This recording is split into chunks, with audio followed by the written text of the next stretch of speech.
मेरा नाम ममता है। मैं उत्तर प्रदेश उन्नाव डिस्ट्रिक्ट की रहने वाली हूँ। मेरे पति पवन कुमार 4 साल से कुवैत में फंसे हुए हैं। मैं सुषमा स्वराज जी से मिली और मोदी जी से मिलने गई, लेकिन मोदी जी से नहीं मिल पाई। सुषमा स्वराज जी से मिली और उन्होंने मुझे समझाया कि मैं परेशान ना हूँ, मेरे पति को सकुशल वापस लेके आएंगी, लेकिन उन्होंने बस आश्वासन दिया। आज तक मेरे पति को वापस नहीं ला पाई। ये मेरी बूढ़ी सास है जो आज तक अपने बेटी की रास्ता देख रहे। 4 साल हो चुके हैं, अभी तक बस हमको सहारा दिया जा रहा है कि वो आ जाएंगे, लेकिन हम क्या करें। आप लोग भाई लोगों से मदद है। मैं भारत सरकार से तो उम्मीद खो चुकी हूँ कि मेरे पति की मदद करेगी। आप लोगों से मैं हाथ जोड़ के विनती करती हूँ, आप लोग मेरी मदद करें, मेरे पति को वापस लाए।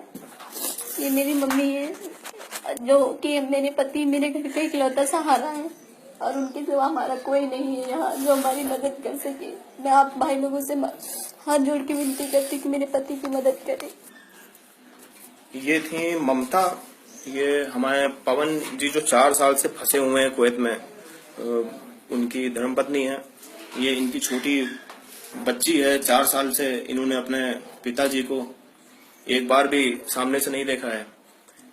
होली, दिवाली, ईद जितने त्योहार निकल रहे हैं इन 4-5 सालों में, आज तक कोई भी त्योहार में पवन अपने घर वालों के साथ नहीं रहे हैं। और पवन ने कई बार कोशिश करी सुषमा जी से बात करने की, लेकिन सुषमा जी उनको हर बार ब्लॉक कर देती हैं ट्विटर पे। आप खुद सुनिए क्या कह रहे हैं पवन जी। नाम पवन कुमार है, गांव का नाम बीघापुर, जिला उन्नाव, उत्तर प्रदेश का रहने वाला हूं। दोस्तों, मैं अरब देश कुवैत में फंसा हूं। 4 साल से ज्यादा हो गए। मुझे मेरे अरबी मालिक ने मुझे झूठे केस में फंसा रखा है और यहाँ मेरी कोई मदद नहीं हो रही है, किसी प्रकार की मदद नहीं हो रही है। मुझे बस दिलासा दी जा रही है कि तुम्हारी मदद की जा रही है, बस झूठा दिलासा मुझे दिया जा रहा है। सुषमा स्वराज जी ने 1 साल पहले ट्वीट करके मुझे मैसेज दिया था कि पवन तुम्हारे ऊपर केस लगा है, तुम वकील कर लो।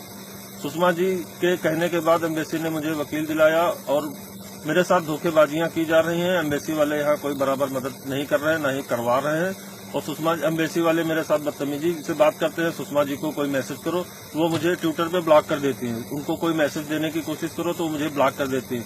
अब तक 4 बार मुझे ब्लॉक कर चुकी हैं। अभी फिर मेरा ट्विटर अकाउंट सुषमा जी ने ब्लॉक कर रखा हुआ है। तो दोस्तों, मैं क्या करूं, आप लोग बताओ। मैं किससे अपनी फरियाद करूं?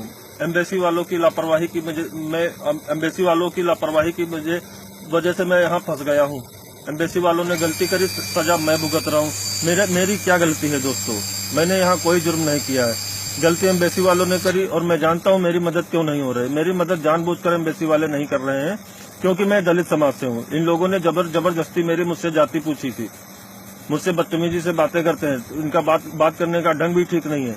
मैं यहाँ बहुत परेशान हूँ। मुझसे मेरे बहुत सारे दोस्त हैं जो मुझे आश्वासन देते रहते हैं। मीडिया वाले हैं, नेता लोग हैं। इन लोगों से मैंने बहुत लोगों से बातचीत करने की कोशिश की, लेकिन कोई सुनवाई नहीं हो रही। विदेश मंत्रालय में मेरी पत्नी जाती है, पीएमओ ऑफिस में भी जाती है। 4-5 चक्कर लगा चुकी है वहाँ से भी उसे बस कार्यवाही हो रही है, कुछ नहीं हो रहा है वहाँ पे। मेरे कुछ दोस्तों ने मुझसे आश्वासन दिया कि फैज इंडियन नाम की एक आईडी है फेसबुक में, उनसे आप बात करो। तो मैंने उनसे बात करी है, तो उन्होंने मुझे मदद की आस दी है कि हम कोशिश करेंगे मदद कराने की। मेरे अरबी मालिक ने मुझ पे यहाँ पैसों की चोरी का इल्जाम लगा रखा है। दोस्तों, फैज भाई ने मेरी मदद के लिए कहा है कि मैं आपकी मदद करूंगा, कोशिश करता हूं मैं।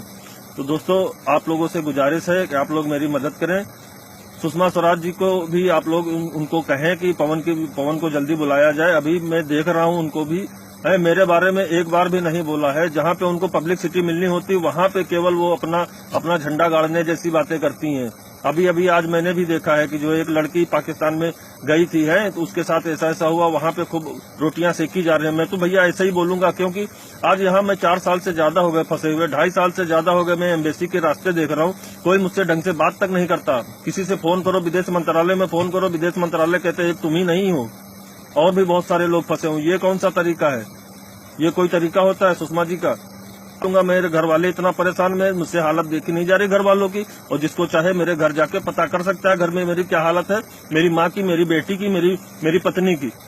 और मैंने अगर यहाँ कुछ कर लिया तो उसकी जिम्मेदार केवल सुषमा स्वराज जी होंगी, केवल सुषमा स्वराज जी। फैज भाई, मैं आपसे गुजारिश करता हूँ कि आप मेरी मदद करें। जी से बात हुई। पवन जी काफी ज्यादा परेशान है। पवन जी का कहना है कि उनके ऊपर जितने मुकदमे लगाए गए हैं वो सब झूठे हैं। उनका कसूर सिर्फ इतना है कि वो यूपी बिरादरी से हैं, वो दलित हैं, शायद सरकार इसलिए उनकी मदद नहीं कर रही है। अगर सरकार मदद नहीं करेगी तो ऐसा नहीं है कि हम लोग उनकी मदद नहीं करेंगे। मेरे जितने भाई ये वीडियो देख रहे हैं, आप इस वीडियो को शेयर करिए, सुषमा जी को टैग करिए, भारत सरकार को टैग करिए। जितनी हो सकती है कोशिश हम लोग इंशाल्लाह करेंगे और अब की होली दिवाली इंशाल्लाह पवन अपने घर पे मनाएंगे। जय हिंद।